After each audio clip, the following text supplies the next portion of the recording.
Chairman, yung barangay certification is not Not anymore requirement. not a requirement anymore. Hindi na po namin siya tatanggapin as a proof of identification. Okay. Dati po kasi napuwersa kami nung kaso nung Sabili versus Comelec. So in-include po muli namin.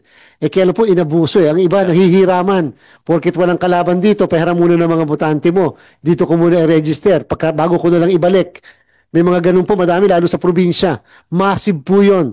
So yun po ang nakita nilang panibagong paraan. Kasi nga po, nakalagay sa rules na pwede ang barangay certification, pwede nang ma-register. Wala naman po magawa yung local Comelec namin dahil barangay certification po ang pinapakita. Ngayon po, dapat government-issued ID na lang.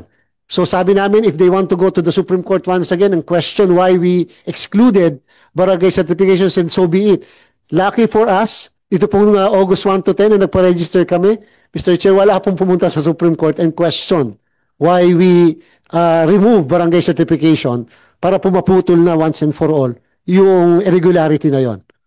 May nakasuhan ba tayo ng mga punong barangays? Because if they are abusing it, I heard in one story, Senator JV, may kandidato for mayor, kapatid niya yung kapitan.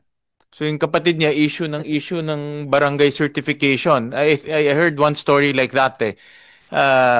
May mga nakasuhan ba tayo ng mga abusive barangay captains? Yung pong lahat ng findings po ng aming special task force, which included likewise the city of San Juan dun eh. Pati po ang Ormoc Leyte, Makati City, ang Cagayan de Oro City. Pinoward po lahat namin sa DILG because siyempre po sila yung may jurisdiction when it comes to administrative sanction as against the barangay officials. We were informed na sabi po nila, nag-initiate na sila during the hearing po ng Senate Committee on Electoral Reforms kay Senator Amy at that time na nag-initiate na po sila ng mga cases against these barangay officials. In our case, we are now initiating po yung mga election offense naman po laban sa mga barangay officials na yan.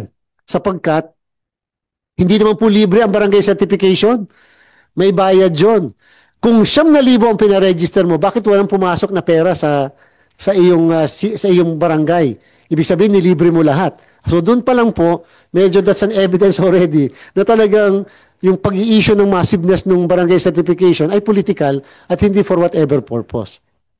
Mr. Chair, thank you for, Chairman George, thank you for that action. No? At least malaking bagay po yun na talagang very easy talaga to, and prone to abuse talaga yung pag-issue.